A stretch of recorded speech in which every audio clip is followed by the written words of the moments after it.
Selamat berjumpa kembali Bapak Ibu, Saudara-saudari umat beriman terkasih dalam Tuhan. Salam sehat, berlimpah berkat. Hari Rabu tanggal 21 Agustus 2024, gereja memperingati Santo Pius ke-9, seorang paus. Dan saya Romagus CSSR mengajak saudari-saudara merenungkan kutipan Injil Matius bab 20 ayat 1 sampai 16. Terdengarkan sabda Tuhan. Dalam nama Bapa dan Putra dan Roh Kudus. Amin. Sekali peristiwa Yesus mengemukakan perumpamaan berikut kepada murid-muridnya. Hal kerajaan surga itu seperti seorang tuan rumah yang pagi-pagi benar keluar mencari pekerja untuk kebun anggurnya. Setelah sepakat dengan para pekerja mengenai upah sedinar sehari, dia menyuruh mereka ke kebun anggurnya. Kira-kira pukul 9 pagi ia keluar pula dan dilihatnya ada orang lain menganggur di pasar. Katanya, "Pergi jugalah kamu ke kebun anggurku dan aku akan memberi apa yang pantas." Dan mereka pun pergi. Kira-kira pukul 12 dan pukul 3 sore ia keluar pula dan ia berbuat seperti tadi. Kira-kira pukul 5 sore dia keluar lagi, mendapati orang lain pula. Lalu katanya, "Mengapa kalian menganggur saja di sini sepanjang hari?" Jawab mereka, "Tak ada orang yang mengupah kami." Kata orang itu, "Pergilah kalian juga ke kebun anggurku." Ketika hari sudah malam, berkatalah tuan itu kepada mandornya, Pergilah sekalian pekerja, panggillah sekalian pekerja dan bayarlah upahnya, mulai dari yang masuk terakhir sampai kepada yang masuk terdahulu." Maka datanglah mereka yang mulai bekerja kira-kira pukul 5 sore, dan mereka masing-masing menerima 1 dinar.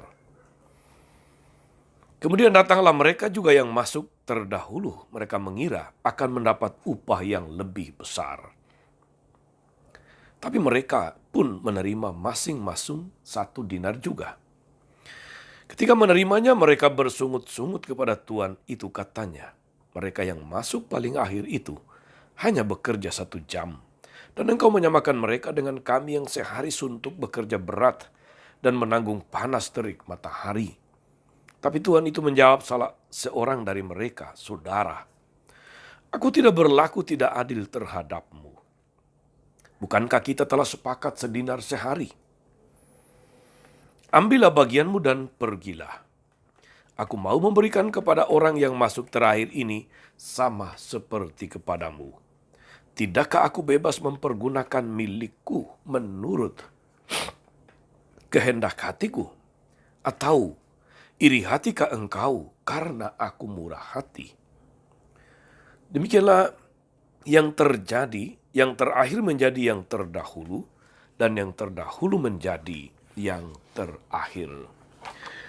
Demikianlah sabda Tuhan. Bapak, Ibu, Saudara-saudari, umat beriman terkasih dalam Tuhan. Manusia memiliki kecenderungan untuk iri hati. Dan iri hati pasti datang dari sikap egois. Kecenderungan iri hati datang dari semangat cinta diri yang berlebihan atau egois tadi. Setiap orang mementingkan dirinya sendiri. Maka pertanyaan spontan yang selalu muncul adalah, saya dapat apa atau saya dapat berapa? Lalu selanjutnya, apakah dia dapat lebih banyak atau lebih kurang dari saya? Disitulah kemudian ilmu perbandingan mulai bermain, yang ujung-ujungnya adalah perasaan tidak puas karena iri hati. Dan kalau orang lain dapat lebih banyak, maka kemudian mulai kurang senang, kurang puas, iri, dengki, dan menciptakan permusuhan. Kecenderungan yang kerap mengganggu setiap manusia inilah yang ditunjuk oleh Yesus dalam perumpamaan yang kita dengarkan dalam kutipan Injil tadi. Saudari dan saudara umat beriman terkasih, selain menerangkan betapa keselamatan dalam kerajaan Allah itu sungguh dianugerahkan karena kemurahan hati Allah,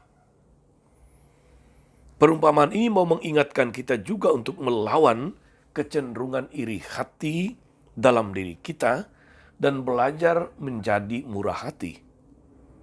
Sama seperti Allah Bapa yang murah hati. Saudari dan saudara umat beriman, jangan sampai kita menjadi seperti orang-orang Yahudi, mereka yang pertama kali dipanggil Allah menjadi bangsa pilihannya. Tapi mereka penuh dengan rasa iri hati karena merasa bahwa yang lain tidak perlu selamat, bahwa mereka harus selalu istimewa, harus selalu lebih diutamakan daripada yang lain. Itu kan cerita lama. Kedatangan Yesus membuka peluang bagi banyak orang untuk juga menikmati anugerah keselamatan, menikmati kemurahan hati Allah. Saudari dan saudara umat beriman terkasih, semoga kita diteguhkan untuk belajar menjadi pribadi-pribadi yang murah hati, karena segala sesuatu yang kita alami, kita nikmati adalah kemurahan hati Tuhan.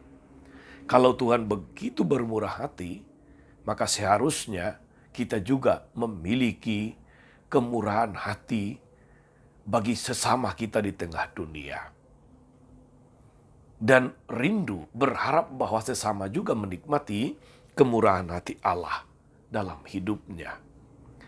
Moga-moga saudari-saudara, kita dijauhkan dari perasaan iri hati, perasaan kurang puas, perasaan iri, apalagi kemudian bermusuhan dengan orang lain hanya karena kita merasa diri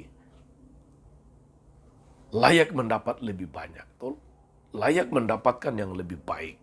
Semoga kita dianugerahi hati yang penuh dengan ketulusan untuk jauh dari segala macam iri hati, tetapi semakin dekat kepada kemurahan hati.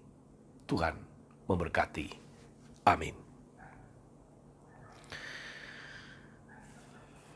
Tuhan Yesus Kristus, kami bersyukur atas firman-Mu hari ini.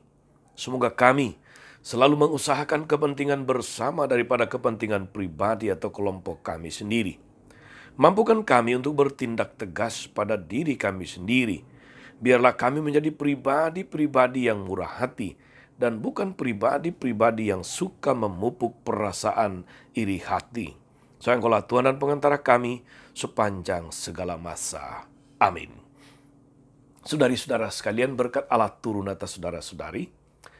Atas mereka yang kita doakan atau kita janjikan doa mereka yang sakit dan menderita segala rencana, karya dan pelayanan hari ini, Bapa dan Putra dan Roh Kudus. Amin. Tetap sehat, teruslah menjadi berkat. Jangan lupa like, subscribe, nyalakan lonceng notifikasinya. Salam 52, Tuhan memberkati.